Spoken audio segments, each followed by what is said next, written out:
ബിസ്മില്ലാഹിർ റഹ്മാനിർ റഹീം അൽഹംദുലില്ലാഹി റബ്ബിൽ ആലമീൻ വസ്സലാത്തു വസ്സലാമു അലാ റസൂലിൽ അമീൻ വഅലാ ആലിഹി വസഹ്ബിഹി അജ്മഈൻ വബഅദ്. ബഹുമാന്യരായ സഹോദരന്മാരെ, അസ്സലാമു അലൈക്കും വറഹ്മത്തുള്ളാഹി വബറകാതുഹു. പടച്ച തമ്പുരാന്റെ കരുണയും സമാധാനവും നിങ്ങളിലേവരിൽ വർഷിക്കുമാറാവട്ടെ.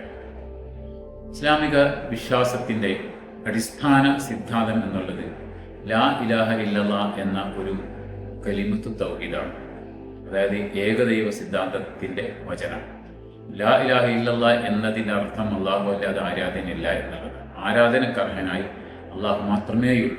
ഇതാണ് ഇസ്ലാമിക വിശ്വാസത്തിൻ്റെ അടിസ്ഥാന പ്രമാണം. മറ്റൊരു ജീവിത ദർശനത്തിലും ഇങ്ങനെയുള്ള ഒരു അള്ളാഹു അല്ലാതെ സൃഷ്ടാവായ ഏകനായ ഒരു ദൈവമല്ലാതെ മറ്റൊന്നിനെയും ആരാധിക്കാൻ പാടില്ല എന്ന് കർശനമായി പറയുന്നില്ല. അതുകൊണ്ട് തന്നെ മറ്റ് പല ഭാഗങ്ങളിൽ നിന്നും ഇതിനെ സംബന്ധിച്ച് ചോദ്യങ്ങളൊക്കെ നമുക്ക് നേരെ ഉയരാറുണ്ട്. എന്തുകൊണ്ട് അള്ളാഹുവിനെ മാത്രം ആരാധിക്കുന്നു? എന്തുകൊണ്ട് ഒരു ദൈവത്തെ മാത്രം ആരാധിക്കുന്നു?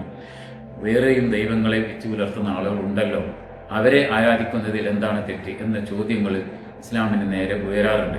യഥാർത്ഥത്തിൽ എന്തുകൊണ്ടാണ് അള്ളാഹുവിനെ മാത്രം ആരാധിക്കുന്നത്? അതിനുള്ള അർഹത എന്താണ്? അതിനുള്ള ലോജിക്ക് അല്ലെങ്കിൽ ആ യുക്തി എന്താണ് എന്നതാണ് ചുരുങ്ങിയ രൂപത്തിൽ വിശദീകരിക്കാൻ ഉദ്ദേശിക്കുന്നത്. അള്ളാഹുവിനെ മാത്രം ആരാധിക്കുക എന്ന് പറയുമ്പോൾ ജീവിതം മുഴുവനായും അള്ളാഹുവിനെ കീഴടക്കുക എന്നുള്ളതാണ്. അതിൻ്റെ ഏറ്റവും പരമപ്രധാനമായ കാരണം അവരാണ് നമ്മളെ സൃഷ്ടിച്ചത് എന്നതാണ്. ഏകനായ ദൈവമാണ് മനുഷ്യനെ സൃഷ്ടിച്ചത്. ഇല്ലായ്മയിൽ നിന്നും മനുഷ്യനെയും ഈ ലോകത്തെ മുഴുവനും സൃഷ്ടിച്ചത് അള്ളാഹുവാണ്. ഏകനായ ഒരൊറ്റ ദൈവത്തെ മാത്രം ആരാധിക്കുന്നു എന്നതിൻ്റെ കാരണം എന്താണെന്ന് ചോദിച്ചാൽ അവനാണ് നമ്മളെ സൃഷ്ടിച്ചത് എന്നുള്ളതാണ്.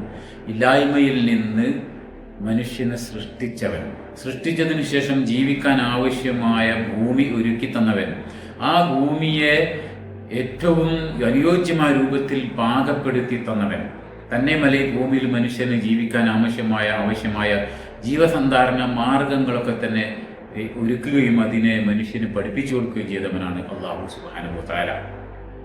ആ അള്ളാഹുവിനാണ് നമ്മൾ മനുഷ്യർ ആരാധിക്കേണ്ടത് എന്നാണ് വിശുദ്ധ ഖുർആൻ പറയുന്നത്, ഇസ്ലാം അനുശാസിക്കുന്നത്.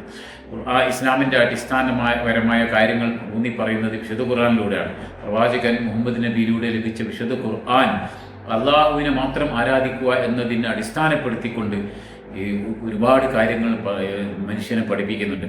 ഇപ്പോൾ പ്രവാചകന്മാർ മുഖേന വന്ന എല്ലാ സന്ദേശങ്ങളുടെയും എല്ലാ കാലഘട്ടങ്ങളിലും ഇറങ്ങിയ ഗ്രന്ഥത്തിനെയും ഒക്കെ തന്നെ അടിസ്ഥാനപരമായ കാര്യം എന്തായിരുന്നു എന്ന് ചോദിച്ചാൽ ഏകനായ ഒരു ദൈവത്തെ മാത്രം ആരാധിക്കുക എന്നുള്ളതായിരുന്നു. അത് തന്നെയാണ് അവസാനത്തെ പ്രവാചകനായ മുഹമ്മദ് നബി സല്ലല്ലാഹു അലൈഹി വസല്ലമയും പഠിപ്പിച്ചത്. അങ്ങനെയുള്ള ഒരു അള്ളാഹുവിനെ എന്തുകൊണ്ട് ആരാധിക്കണം? അതിൻ്റെ ഒരു യുക്തി എന്താണ്? അതിൻ്റെ ലോജിക്ക് എന്താണ്? കാരണം എന്താണ് എന്നതിലേക്കാണ് ഞാൻ വിരൽ ചൂണ്ടാൻ ആഗ്രഹിക്കുന്നത്. വിശുദ്ധ ഖുർആൻ തന്നെ അതിനെ സംബന്ധിച്ച് പറയുന്ന ചില കാര്യങ്ങൾ ഒന്ന് കണ്ണോടിച്ച് നോക്കിയാൽ, അല്പം ഗഹനമായി ഒന്ന് പഠനം നടത്തി നോക്കിയാൽ നമുക്ക് ഈ കൃത്യമായി കാര്യങ്ങൾ മനസ്സിലാക്കാൻ സാധിക്കും. വിശുദ്ധ ഖുർആൻ അള്ളാഹുവിൻ്റെ കഴിവുകളും അവൻ്റെ ശക്തിയും മഹാത്മ്യവും ഒക്കെ തന്നെ പറഞ്ഞുകൊണ്ട് നിങ്ങൾ ആരാധിക്കണമെന്ന് പറയുന്നതിലപ്പുറത്തേക്ക് അതിൻ്റെ യുക്തിപരമായ രീതിയിൽ എന്തുകൊണ്ട് എന്ന് അല്പം കൂടി മനുഷ്യന് ചിന്തിക്കാവുന്ന തരത്തിൽ മനുഷ്യൻ്റെ ബുദ്ധിയെ തട്ടിയുണർത്തുന്ന തരത്തിൽ ചില കാര്യങ്ങൾ വിശുദ്ധ ഖുർആൻ പറയുന്നുണ്ട്.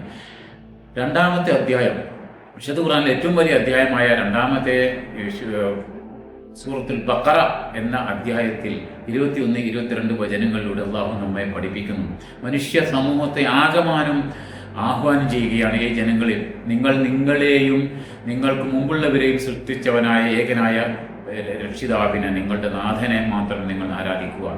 എന്തിനു വേണ്ടി? നിങ്ങൾക്ക് ജീവിതത്തിൽ ചില ചിട്ടകളും വ്യവസ്ഥകളും ഉണ്ടാവുന്നതിന് വേണ്ടി, നിങ്ങൾ ജീവിതത്തിൽ സൂക്ഷ്മത പുലർത്തുന്ന ആളുകളാവുന്നതിന് വേണ്ടി. അങ്ങനെയുള്ള ദൈവം ആരാണോ അവൻ അല്ലദീ ജഅല ലക്കുമുൽ അർള ഫിറാശൻ, അങ്ങനെയുള്ള ആ ദൈവം ആരാണ്?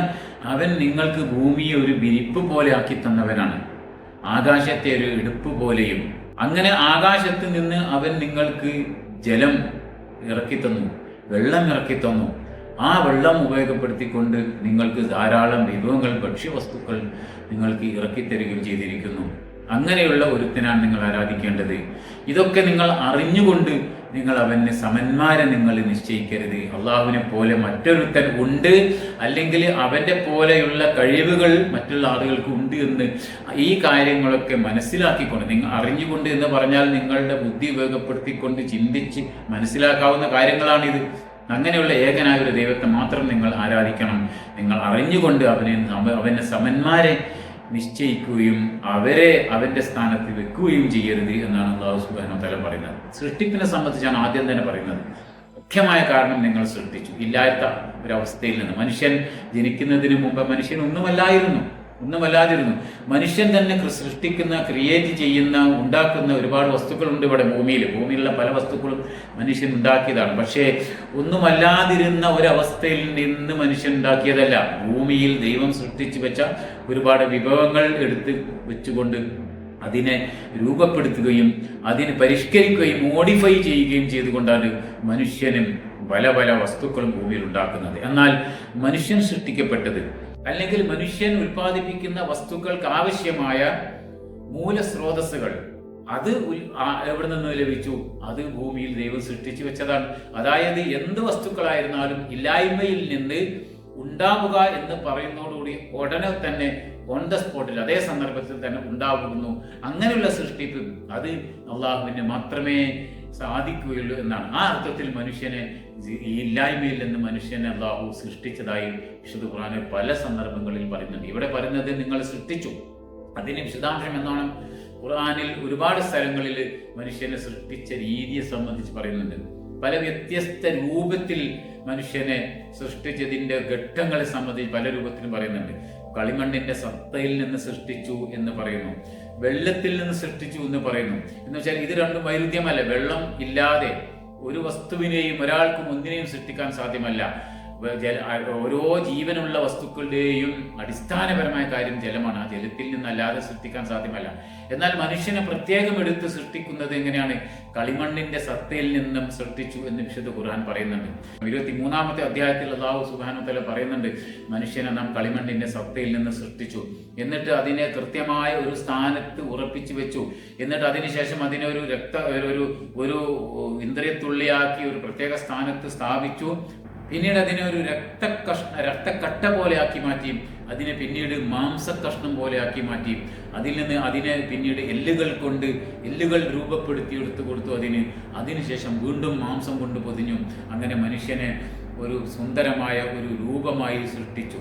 മനുഷ്യൻ ജനിച്ച് വീഴുന്നതിന് മുമ്പ് മാതാവിന് ഗർഭപാത്രത്തിൽ ഉള്ള സൃഷ്ടിപ്പിന്റെ രൂപപ്പെടുന്നതിന്റെ ഘട്ടം 3 മാസം കൊണ്ട് ജീവൻ ലഭിക്കുന്ന ആ ഒരു ഘട്ടത്തെ സംബന്ധിച്ചാണ് ഇത് വിശുദ്ധ ഖുർആൻ 1400 ചില്ലാനും വർഷങ്ങൾക്ക് മുമ്പ് പറഞ്ഞിട്ടുള്ളത്. ഇത് യഥാർത്ഥത്തിൽ വൈദ്യശാസ്ത്രം എന്ന് കൃത്യമായിട്ട് മനുഷ്യന്റെ ഘടന രൂപപ്പെടുന്നതിനെ സംബന്ധിച്ച്, സൃഷ്ടിപ്പിനെ സംബന്ധിച്ച്, മാതാവിൻ്റെ വയറ്റിൽ നിന്ന് രൂപപ്പെട്ടു വരുന്നതിനെ സംബന്ധിച്ച് ഇതേ രൂപത്തിൽ സംസാരിക്കുന്നത്. ഈ കാര്യമാണ് 1400 വർഷങ്ങൾക്ക് മുമ്പ് വിശുദ്ധ ഖുർആൻ പറഞ്ഞത്. പിന്നീട് മനുഷ്യൻ രൂപപ്പെട്ട് പുറത്തേക്ക് വരികയാണ്. 9 മാസത്തിന് ശേഷം പുറത്തേക്ക് വന്ന് രൂപപ്പെട്ട് മനുഷ്യനൊരു ജീവൻ ലഭിക്കുന്നു. അങ്ങനെ പുറത്തു വരുന്നതിന് മുമ്പ് വരെയുള്ള ഭക്ഷണം എവിടെ നിന്നാണ് ഭക്ഷണം ലഭിക്കുന്നത്? കൃത്യമായിട്ട് നമുക്കറിയാം. മാതാവിൻ്റെ ഗർഭപാത്രത്തിൽ നിന്ന് തന്നെ, അവിടെ നിന്ന് തന്നെ അവനുള്ള ആ കുട്ടിക്കുള്ള ഭക്ഷണം ലഭിക്കുന്നു. പുറത്തു വന്നതിന് ശേഷമോ ആ ഭക്ഷണം ലഭിക്കുന്നത് തൻ്റെ മാതാവിൻ്റെ മുലപ്പാലിൽ നിന്നുമാണ്. എന്നാണ് ഈ മുലപ്പാൽ പ്രത്യക്ഷമാവുന്നത്? കൃത്യമായി ജനനം നടക്കുന്ന ദിവസം മുതലാണ്. ആരാണ് ഇതിനെ കൃത്യമായിട്ട് പുറത്തേക്ക് കൊണ്ടുവരുന്നത്? ഇത് ഞാനും നിങ്ങളും മാത്രമല്ല. ലോകത്ത് ഇപ്പോഴുള്ള 800 കോടിയിൽ പരം വരുന്ന മനുഷ്യർ, അതിനേക്കാൾ അധികം വിശുദ്ധ ഖുർആൻ തന്നെ സൂചിപ്പിച്ചതുപോലെ അതിനേക്കാൾ അധികം വലിയൊരു പാരാവാരം ജനസമൂഹം മുമ്പ് കഴിഞ്ഞു പോയിട്ടുണ്ട്. അവരുടേതും അങ്ങനെ തന്നെയാണ്. ഇങ്ങനെയുള്ള ഒരവസ്ഥയിൽ മനുഷ്യനെ അത്ഭുതകരമായി സൃഷ്ടിച്ച അങ്ങനെയുള്ള ഒരു ദൈവത്തെയാണ് നിങ്ങൾ ആരാധന നടത്തേണ്ടത്, സമ്പൂർണ്ണമായി കീഴ്പ്പെട്ട് ജീവിക്കേണ്ടത് എന്നാണ് അള്ളാഹു പറയുന്നത്. മനുഷ്യനെ സൃഷ്ടിച്ചതിനെ സംബന്ധിച്ച് മറ്റൊരു സ്ഥലത്ത് 95-ാമത്തെ അധ്യായത്തിൽ 4-ാമത്തെ വചനത്തിൽ അള്ളാഹു പറയുന്നുണ്ട്, മനുഷ്യനെ നാം ഏറ്റവും ഉത്കൃഷ്ടമായ രൂപത്തിൽ, ഏറ്റവും സമ്പൂർണ്ണമായ പെർഫെക്റ്റായ രൂപത്തിൽ മനുഷ്യനെ നാം സൃഷ്ടിച്ചിരിക്കുന്നു. അങ്ങനെയാണ് മനുഷ്യന്റെ ഓരോ ഘടനയും, മനുഷ്യന്റെ ശരീരത്തിലെ ഓരോ അവയവങ്ങളെ സംബന്ധിച്ച് എടുത്ത് പരിശോധിച്ച് നോക്കിയാൽ, ഏത് അവയവം എടുത്ത് പരിശോധിച്ച് നോക്കിയാലും അത്ഭുതകരമായ ഘടനാ സംവിധാനം അതിൽ കാണാൻ സാധിക്കുന്നു. കണ്ണിനെ സംബന്ധിച്ച് നമ്മൾ എടുത്തു നോക്കൂ.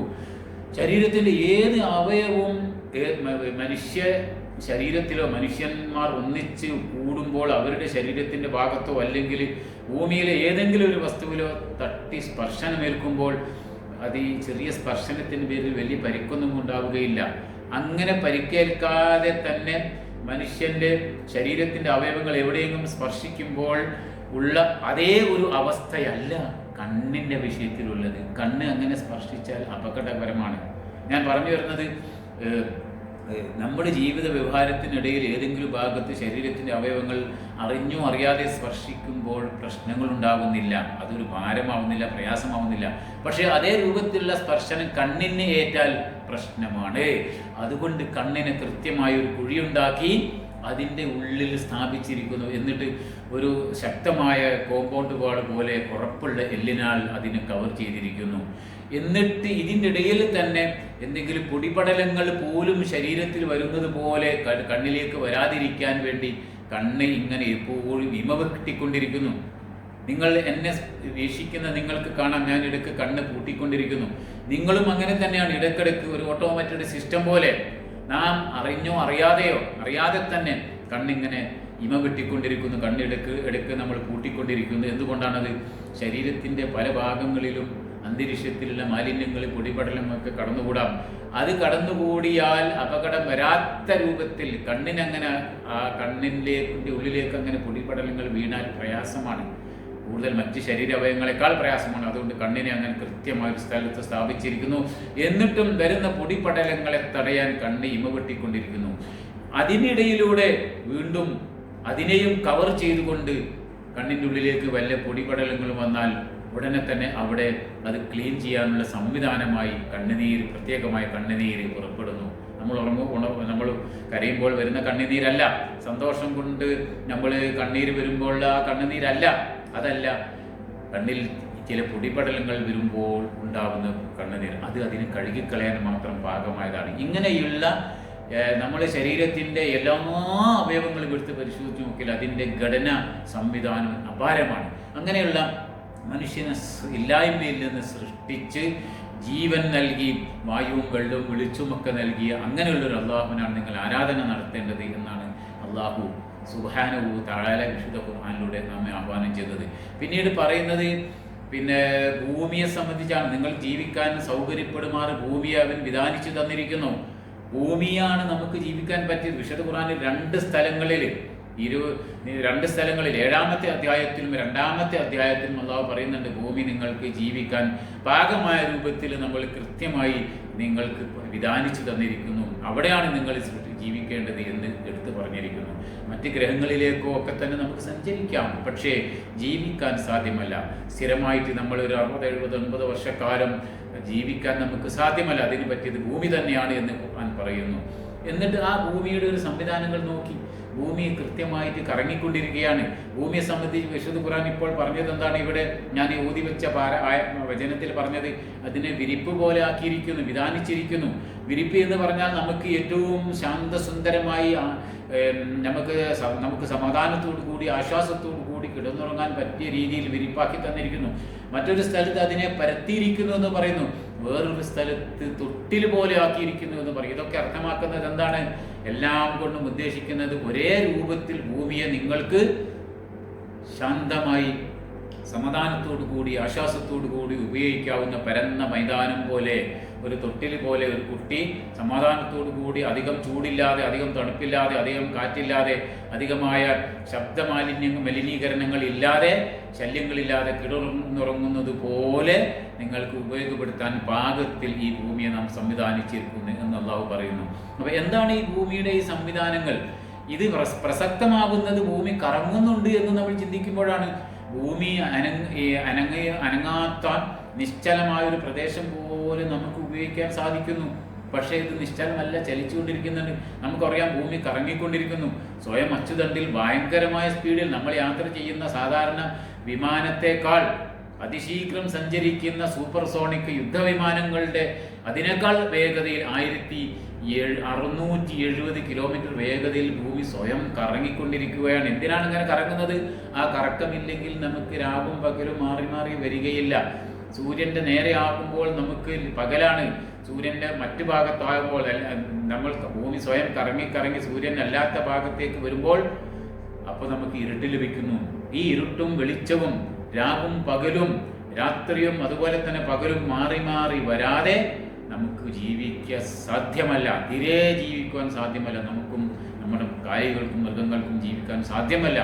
അങ്ങനെ അതുകൊണ്ട് തന്നെ വിശുദ്ധ ഖുർആൻ അതിനെ സംബന്ധിച്ച് പറയുന്നുണ്ട്. രാപ്പകലുകളുടെ മറിമായം അതിൽ, അല്ലെങ്കിൽ ആകാശഭൂമികളുടെ സൃഷ്ടിപ്പിൽ, ഇതിലൊക്കെ തന്നെ നിങ്ങൾ ദൃഷ്ടാന്തമുണ്ട്, നിങ്ങൾക്ക് സയൻസ് ഉണ്ട്.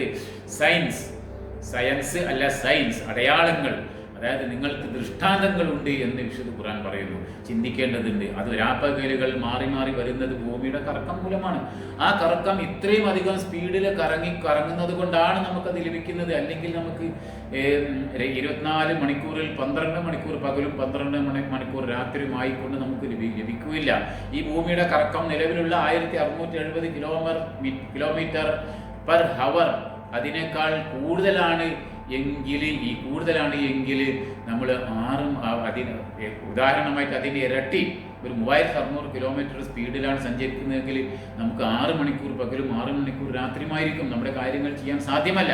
ഇങ്ങനെ ഓരോ സംവിധാനവും, ഭൂമിയിലെ ഓരോ സംവിധാനവും, നമ്മുടെ ജീവിതത്തിന് ആവശ്യമായ എന്തൊക്കെ സംവിധാനങ്ങൾ ഇവിടെയുണ്ടോ അതൊക്കെ വളരെ കൃത്യവും കണിശവും അതോടൊപ്പം സ്ഥൂലവുമായ രൂപത്തിൽ വിധാനിച്ചതാണ് എന്ന് നമുക്ക് കാണാൻ സാധിക്കുന്നു.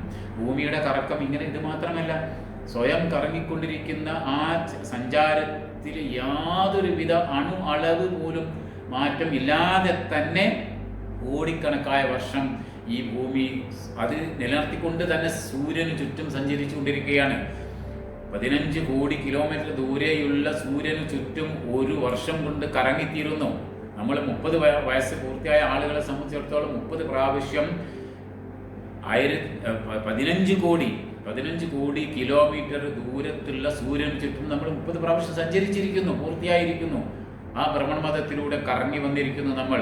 അതിൻ്റെ സ്പീഡ് എത്രയാണ്, വേഗത എത്രയാണ്? 1,80,000 കിലോമീറ്റർ പെർ ഹവറിൽ, അതായത് ഒരു സെക്കൻഡിൽ 30 കിലോമീറ്റർ വേഗതയിൽ നാം ഉള്ള ഭൂമിയും ഭൂമിയുടെ ഉപരിതലവും ഒക്കെ തന്നെ ഒന്നടങ്കം സൂര്യന് ചുറ്റും കറങ്ങിക്കൊണ്ടിരിക്കുന്നു, യാതൊരു ഇളക്കവും അനക്കവും ഇല്ലാതെ. അതാണ് അള്ളാഹു പറഞ്ഞത്, ഈ ഭൂമിയെ നിങ്ങൾക്ക് ശാന്തമായ രൂപത്തിൽ ഉപയോഗിക്കാൻ പറ്റുന്ന രൂപത്തിൽ ഒരു തൊട്ടിൽ പോലെ, ഒരു പരന്ന പ്രദേശം പോലെ, ഒരു വിരിപ്പ് പോലെ നാം ആക്കി തന്നിരിക്കുന്നു. എന്നിട്ട് അതിൽ നിങ്ങൾക്ക് ആകാശത്ത് നിന്ന് മഴ വർഷിപ്പിച്ച് തന്നിരിക്കുന്നു. ആകാശത്ത് കൃത്യമായി മഴ വർഷിപ്പിച്ചുകൊണ്ടിരിക്കുന്നു. ആരാണ് മഴ വർഷിപ്പിക്കുന്നത്? ഇതുവരെ ആർക്കും കണ്ടെത്താൻ സാധിച്ചിട്ടില്ല ആരാണ് അതിന് പിന്നിലെന്ന്. എങ്ങനെയാണ് മഴ വർഷിക്കുന്നത് എന്ന് ശാസ്ത്രം കണ്ടെത്തി നമുക്ക് പഠിപ്പിച്ചു തന്നിട്ടുണ്ട്. പക്ഷെ ആരാണ് അതിന് പിന്നിൽ എന്ന് പഠിപ്പിച്ച് തന്നിട്ടില്ല. സമുദ്രത്തിൽ നിന്നുള്ള ജലം അത് ഉപ്പുവെള്ളമാണ് കേട്ടോ. ആ ഉപ്പുവെള്ളം നീരാവിയായി മുകളിലോട്ട് പോയിക്കൊണ്ട് ആണ് മേഘപാളികളിലൂടെ അത് കറങ്ങിക്കളിച്ച് പിന്നീട് അത് വാതക രൂപത്തിലാകുന്നു. അത് പിന്നീട് ദ്രവരൂപത്തിൽ വീണ്ടും മഴയായി വർഷിക്കുന്നു. ആ മഴവെള്ളം ഭൂമിക്കടിയിൽ പോയി കഴിഞ്ഞാൽ അത് കുഴിച്ചെടുത്തുകൊണ്ടാണ് ഏറ്റവും ശുദ്ധമായ കുടിക്കാൻ പറ്റുന്ന വെള്ളമാക്കി നമ്മൾ ഉപയോഗപ്പെടുത്തുന്നത്. ഈ മഴവെള്ളം വന്നില്ലെങ്കിൽ നമുക്ക് ജീവിക്കാൻ സാധ്യമല്ല. നമുക്ക് കുടിക്കൽ മാത്രമല്ല, ഭക്ഷണം കഴിക്കാൻ സാധ്യമല്ല, ജീവജാലങ്ങൾക്ക് കുടിക്കാൻ സാധ്യമല്ല, വർഗങ്ങൾക്ക് അവർക്ക് ജീവിക്കാൻ തന്നെ സാധ്യമല്ല. നമുക്ക് കുടിക്കാൻ വെള്ളം ഉണ്ടാവുകയില്ല എന്ന് മാത്രമല്ല, നമുക്ക് ഭക്ഷണം ഉണ്ടാക്കുന്നതിനുള്ള കൃഷി ഉണ്ടാവുകയില്ല. നമുക്ക് ഭക്ഷണം കഴിക്കാൻ, മൃഗങ്ങൾക്ക് ഭക്ഷണം കഴിക്കാൻ കൃഷി ഉണ്ടാവുകയില്ല, പുല്ല് മുളക്കുകയില്ല, ധാന്യങ്ങൾ മുളക്കുകയില്ല. ഇതൊക്കെ കൃത്യമായി വിശുദ്ധ ഖുർആൻ 1400 വർഷങ്ങൾക്ക് മുമ്പ് നമ്മെ പഠിപ്പിച്ചിരിക്കുന്നു. വിശുദ്ധ ഖുർആൻ 56-ാമത്തെ അധ്യായം 68, 69, 70 വചനങ്ങളിൽ നമ്മൾ ഒരു വെല്ലുവിളിയുടെ രൂപത്തിൽ അല്ലാഹു ചോദിക്കുന്നുണ്ട്. നിങ്ങൾ കുടിക്കുന്ന വെള്ളത്തെ സംബന്ധിച്ച് നിങ്ങൾ ആലോചിച്ചിട്ടുണ്ടോ? നിങ്ങൾ ചിന്തിച്ചിട്ടുണ്ടോ? എവിടെ നിന്ന്, ആരാണ് അതിനെ ഇറക്കുന്നത്? മേഘപാളികളിൽ നിന്ന് അത് ഇറങ്ങി വരുന്നു. ആ വെള്ളം മേഘത്തിൽ നിന്ന് താഴോട്ട് മഴയായി നിങ്ങൾക്ക് ഇറങ്ങി വരുന്നു. എന്നിട്ട് അത് നിങ്ങൾ കുടിക്കുന്നു. അത് നിങ്ങളാണോ ഇറക്കുന്നത് മേഘത്തിൽ നിന്ന് താഴോട്ട്, അല്ലെങ്കിൽ ഞാനാണോ ഇറക്കുന്നത് എന്ന് ദൈവം നമ്മളോട് ചോദിക്കുന്നു. ഞാൻ ഉദ്ദേശിച്ചിരുന്നുവെങ്കിൽ അതിനെ ഉപ്പ് രസമാക്കി മാറ്റുമായിരുന്നു, പക്ഷേ ഞാനത് ചെയ്തിട്ടില്ല. എന്നിട്ടും എന്തുകൊണ്ടാണ് നിങ്ങൾ നന്ദി കാണിക്കാത്തത്? നിങ്ങൾ എന്തുകൊണ്ട് എന്നെ മാത്രം ആരാധിക്കണമെന്ന് ഞാൻ പറഞ്ഞ ആ കാര്യം നിങ്ങൾ ഇതൊക്കെ അറിഞ്ഞുകൊണ്ട് നിങ്ങൾ എന്തുകൊണ്ടാണ് എനിക്ക് സമന്മാരെ വെക്കുന്നത് എന്ന് അള്ളാഹു ചോദിക്കുന്നു. എന്തുകൊണ്ടാണ് ഉപ്പ് രസത്തെ സംബന്ധിച്ച് പറയുന്നത്? നമുക്കറിയാം, ഉപ്പ് വെള്ളമാണ് കടലിലെ വെള്ളം. ആ ഉപ്പിനെ വേർതിരിച്ചുകൊണ്ടാണ് മുകളിലോട്ട് അള്ളാഹു ആ വെള്ളത്തെ കൊണ്ടുപോകുന്നത്. എന്നിട്ടത് ശുദ്ധീകരിച്ചതിന് ശേഷം മഴയായിക്കൊണ്ട് നമുക്ക് ലഭിക്കുന്നു. ആ മഴ എല്ലാ പ്രദേശങ്ങളിലേക്കും ആവശ്യത്തിനനുസരിച്ച് വരുന്നു. ഇനി ചില സ്ഥലത്ത് മഴ പെയ്യാത്ത സ്ഥലത്തും കുഴിച്ചു നോക്കിയാൽ അടിയിൽ വെള്ളം ലഭിക്കുന്നു. എങ്ങനെയാണത്? അതും അവൻ തന്നെ സൃഷ്ടിച്ചതാണ്, അവൻ തന്നെ ഏർപ്പാടാക്കുന്നതാണ്. നമ്മുടെ ജീവിതാവശ്യത്തിന് വേണ്ടിയുള്ള എല്ലാ സംവിധാനങ്ങളും ഒരുക്കി തന്നിരിക്കുന്ന അങ്ങനെയുള്ള ആ അള്ളാഹുവിനെ മാത്രം നിങ്ങൾ ആരാധിക്കണം എന്നാണ് അള്ളാഹു പറയുന്നത്. പിന്നീട് പറയുന്നത് എന്താണ്? നിങ്ങൾക്ക് ഈ വെള്ളം ഉപയോഗപ്പെടുത്തിക്കൊണ്ട് നിങ്ങൾക്ക് ധാന്യങ്ങളെ വിഭവങ്ങളൊക്കെ തന്നെ ഉൽപ്പാദിപ്പിച്ച് തന്നിരിക്കുന്നു. 80-ാമത്തെ അധ്യായത്തിൽ അള്ളാഹു പറയുന്നുണ്ട്, 26 മുതൽ 32 വരെയുള്ള വചനങ്ങളിലൂടെ അള്ളാഹു പറയുന്നുണ്ട്, നിങ്ങൾ കഴിക്കുന്ന ഭക്ഷണത്തെ സംബന്ധിച്ച് നിങ്ങൾ ചിന്തിച്ചു നോക്കുക, നിങ്ങൾ കാണട്ടെ, നിങ്ങൾ അതിലേക്ക് ഒന്നുകൂടി സസൂക്ഷ്മം നോക്കുക, എന്നിട്ട് ചിന്തിക്കുക എവിടുന്നാണ് നിങ്ങൾക്ക് ഈ ഭക്ഷണം ലഭിക്കുന്നത്. അള്ളാഹു പറയുകയാണ്, നാം ഭയങ്കരമായ രൂപത്തിൽ വെള്ളം നിങ്ങൾക്ക് ചൊരിഞ്ഞു തന്നു, എന്നിട്ട് ഊശ്വരമായ ഉണങ്ങിയ ഭൂമിയെ വിണ്ടുകീറി, അത് വരണ്ടുണങ്ങിയ ഭൂമിയെ അതിൽ നനച്ചു, അതിൽ നിങ്ങൾ അതിനെ ഉറവയുള്ളതാക്കി, എന്നിട്ട് അത് വിണ്ടുകീറുകയും അതിൽ നിന്ന് മുളകൾ പൊട്ടി വരികയും ധാന്യമണികൾ പൊട്ടി മുളക്കുന്നു, എന്നിട്ട് വലിയ വലിയ മരങ്ങളും ചെറിയ ചെറിയ ചെടികളും ഉണ്ടാകുന്നു, അതിൽ നിന്ന് ധാന്യമണികളും നിങ്ങൾക്കാവശ്യമായ വൃക്ഷങ്ങളും നിങ്ങൾക്കാവശ്യമായ ഫലങ്ങൾ ഭക്ഷ്യവസ്തുക്കളൊക്കെ തന്നെ ഉൽപ്പാദിപ്പിച്ച് തരുന്നു. എന്നിട്ട് പിന്നെ അവൻ അതിൽ ഒരുപാട് കാര്യങ്ങൾ എണ്ണി പറയുന്നുണ്ട്. ഇടതൂർന്ന തോട്ടങ്ങളുണ്ട്, പച്ചക്കറികൾ, മുന്തിരി, ഈത്തപ്പഴം, അതുപോലെയുള്ള പല പല ധാന്യമണികളും ഒക്കെ തന്നെ നിങ്ങൾക്ക് നാം ഉൽപ്പാദിപ്പിച്ച് തന്നു. ഇത് എന്തിനു വേണ്ടി? നിങ്ങൾക്കും നിങ്ങളുടെ മൃഗങ്ങൾക്കും ഭക്ഷണം കഴിക്കുന്നതിന് വേണ്ടി എല്ലാം ഉൽപ്പാദിപ്പിച്ച് തന്നിരിക്കുന്നു. നിങ്ങൾ എന്തുകൊണ്ട് ചിന്തിക്കുന്നില്ല എന്ന് അല്ലാഹു ചോദിക്കുന്നു. ഇങ്ങനെ വ്യത്യസ്തമായ രൂപത്തിൽ വിശുദ്ധ ഖുർആനിലൂടെ അള്ളാഹുവിൻ്റെ സാന്നിധ്യത്തെ സംബന്ധിച്ച്, അവൻ മനുഷ്യന് ജീവിക്കാൻ ആവശ്യമായി ഇവിടെ ഒരുക്കി തന്നിരിക്കുന്ന സംവിധാനങ്ങളെ സംബന്ധിച്ച്, മനുഷ്യന്റെ ജീവസന്ധാരണ മാർഗങ്ങൾ കരുപ്പിടിപ്പിക്കുന്നതിനാവശ്യമായ സംവിധാനങ്ങൾ എന്തൊക്കെയാണ് ഇവിടെ ചെയ്തിരിക്കുന്നത്, അതിനെ സംബന്ധിച്ചൊക്കെ ഒരുപാട് കാര്യങ്ങൾ മനുഷ്യന് വിശദീകരിച്ച് തരുന്നുണ്ട്, പറഞ്ഞു തരുന്നുണ്ട്. ഇതിലൂടെയൊക്കെ തന്നെ ഒന്ന് കണ്ണോടിച്ച് നോക്കിയാൽ നമുക്ക് അള്ളാഹു ഏകനായ ഒരുത്തനാണ്, അവനെപ്പോലെ മറ്റൊരുത്തൻ ഉണ്ടാവാൻ സാധ്യമല്ലാത്ത വിധം ശക്തിയുള്ള അജയ്യമായ, നമുക്ക് ഒരിക്കലും കണക്കുകൂട്ടാൻ പോലും പറ്റാത്തത്ര കഴിവുകളുള്ള അങ്ങനെയുള്ള ഒരുത്തനാണ്. അങ്ങനെയുള്ള ഒരുത്തനാണ് നമ്മൾ ആരാധന നടത്തേണ്ടത്, സമ്പൂർണമായ അനുസരണവും കീഴ്വണക്കവും നടത്തേണ്ടത് എന്നാണ് അല്ലാഹു സുബ്ഹാനഹു വ തആല നമ്മെ പഠിപ്പിക്കുന്നത്. അങ്ങനെയുള്ള ഒരുത്തനെ മാത്രം ആരാധിക്കുന്ന അടിമകളായി മാറാൻ, അവന് ഉത്തമ ദാസരായി മാറാൻ നമ്മൾ പരമാവധി പരിശ്രമിക്കുക. ഇതാണ് യഥാർത്ഥത്തിൽ അള്ളാഹു നമ്മളോട് ആഹ്വാനം ചെയ്യുന്നത്. എല്ലാ പ്രവാചകന്മാരും പറഞ്ഞിരുന്ന ഒറ്റ കാര്യം അത് തന്നെയായിരുന്നു. പ്രവാചകനായിരുന്ന യേശു ക്രിസ്തുവും അതുപോലെ തന്നെ സോളമനും ദാവൂദും ഒക്കെ തന്നെ പറഞ്ഞിരുന്നത് അടിസ്ഥാനപരമായി ഏകനായ ഒരു ദൈവത്തെ മാത്രം ആരാധിക്കുക എന്നുള്ളതായിരുന്നു. അത് തന്നെയാണ് ഭഗവത്ഗീതയും ബൈബിളും ഒക്കെ തന്നെ ഉദ്ഘോഷിക്കുന്നത്. ഏകനായ ഒരൊറ്റ ദൈവത്തെ മാത്രം ആരാധിക്കുക, നിങ്ങൾക്ക് ഞാനല്ലാതെ മറ്റൊരു ദൈവമില്ല എന്ന് പറയുന്നത് ബൈബിളിൽ പഴയ നിയമപ്രകാരം നമുക്ക് കാണുവാൻ സാധിക്കുന്നു. പുതിയ നിയമത്തിലും ഏകനായ ഒരുത്തനെ മാത്രം ആരാധിക്കുന്നതിന് ആവശ്യമായ അതിലേക്ക് നയിക്കുന്ന സൂചനകൾ നമുക്ക് കാണുവാൻ സാധിക്കുന്നു. എല്ലാ മതഗ്രന്ഥങ്ങളിലും പ്രതിപാദിക്കുന്നത് ഏകനായ ഒരൊറ്റ ദൈവത്തെ മാത്രം ആരാധിക്കുക എന്നുള്ളതാണ്. അതിന് കൃത്യമായി ഫോളോ ചെയ്യുകയും പിന്തുടരുകയും ചെയ്യുന്നതിനാണ് യഥാർത്ഥത്തിൽ കീഴ്വണക്കം, സമ്പൂർണ്ണമായ കീഴ്വണക്കം എന്ന് പറയുന്നത്. അത് അള്ളാഹുവിന് മാത്രം. ആ അള്ളാഹു എല്ലാവരുടെയും ദൈവമാണ്. മുസ്ലിങ്ങളുടെ മാത്രം ദൈവമല്ല, ഈ ഹിന്ദുക്കളുടെ മാത്രം ഈശ്വരനോ അല്ലെങ്കിൽ ക്രിസ്ത്യാനികളുടെ മാത്രം കർത്താവോ അല്ല.